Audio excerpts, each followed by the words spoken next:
Today I want to tell you a really interesting and quite odd story. I was a North Sea radio pirate. Hi, my name's Chris and this is my vlog. It's called The Old Geezer's Diary and it records all sorts of strange things that have happened to me, are happening to me, might even happen to me, who knows. But today I want to tell you a really interesting and quite odd story. I was a North Sea radio pirate. Can you believe it? Here's the photo. I don't believe it myself when I look back to this one, because I was young, I was skinny as a rake, I had a beard that was pretty scruffy, and there you go. But I was about 19 when I heard a radio station that was saying, well, we're based in East Anglia and we're called Tower Radio and we're looking for presenters for our radio station.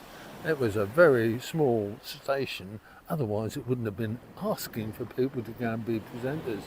But hey, what the hell, I rung the number. It was a Colchester phone number, and I ended up going the next day to see a man called Eric Sullivan, who actually was based in a tiny office in a tiny shop in a very old building in Trinity Street in Colchester. About half an hour later, I was a North Sea radio pirate, and within a few days I went out to the Sunkhead Tower in the middle of the North Sea, well, about 11 miles out, and took up residence for several weeks. I think it was about 8 weeks in total that I was out there. And it was an amazing time in my life, and I'll tell you a bit more about it if you like. To be honest with you, the whole thing was pretty random and pretty freelance.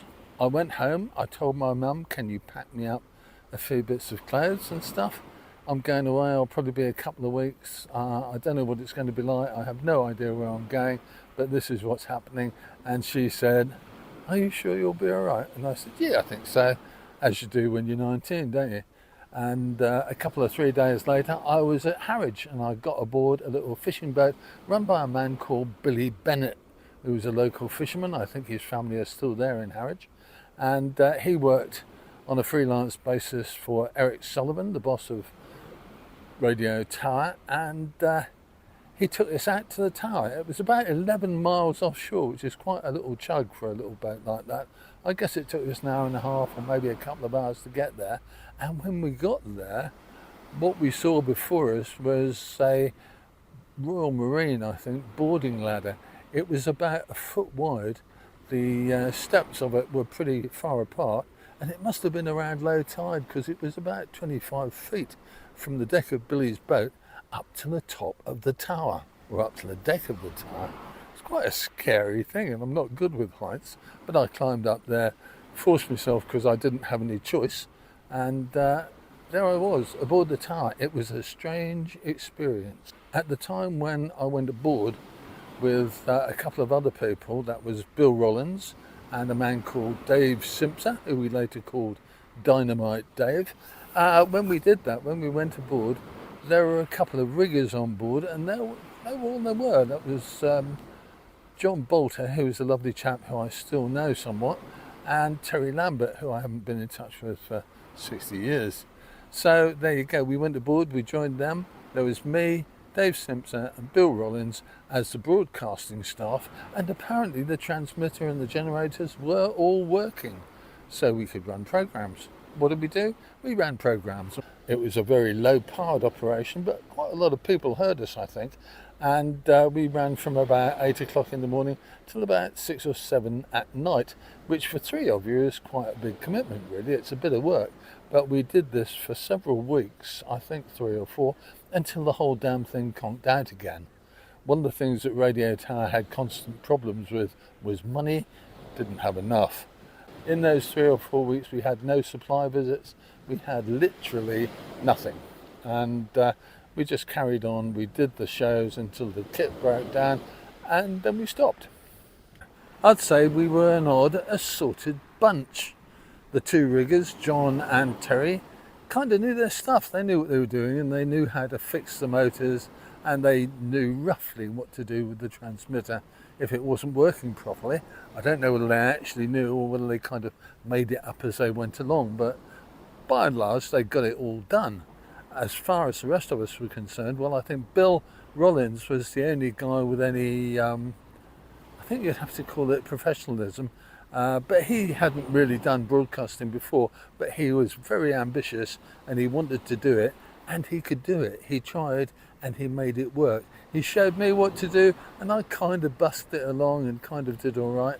And we both supported Dynamite Dave Simpson, who was a country and western freak who didn't really know what he was doing at all. So we queued up his records for him, we ran the faders for him, and there you go. But Dave actually had one thing that a lot of people wanted, which is that he had a huge country and western collection, which he had actually taken out onto the tower with him, which in retrospect, I bet he wished he hadn't done, because I don't think they ever came off.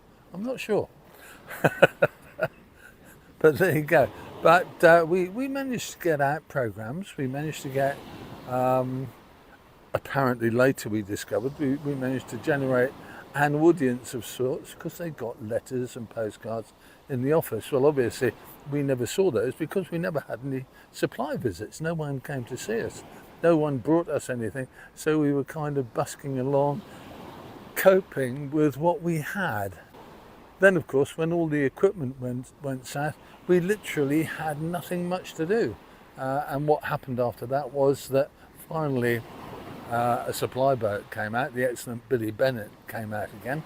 We put the ladder down, and what happened then was a big surprise. A young man called Graham, I think, came aboard, and he said, "Hello, I've come to stay aboard." And we had a shouted conversation with Eric, which resulted in me being silly enough to volunteer to stay for another couple of weeks doing nothing, and Graham was staying for a couple of weeks doing nothing, and the rest of the guys went ashore. What?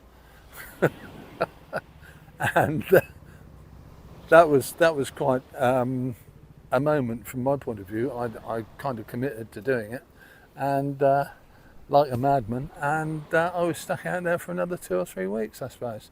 But the other guys went ashore, and what transpired in the end was that they were going to try and sort out the transmission equipment and sort out the business of Tower Radio, and then come back and put it all together again. Well, did that happen? You'll have to watch part 2 to see what really happened. Okay, I'm Chris, this is the Old Geezer's Diary. This is my story of when I was a North Sea radio pirate aboard Radio Tower. See you soon. Thanks for watching.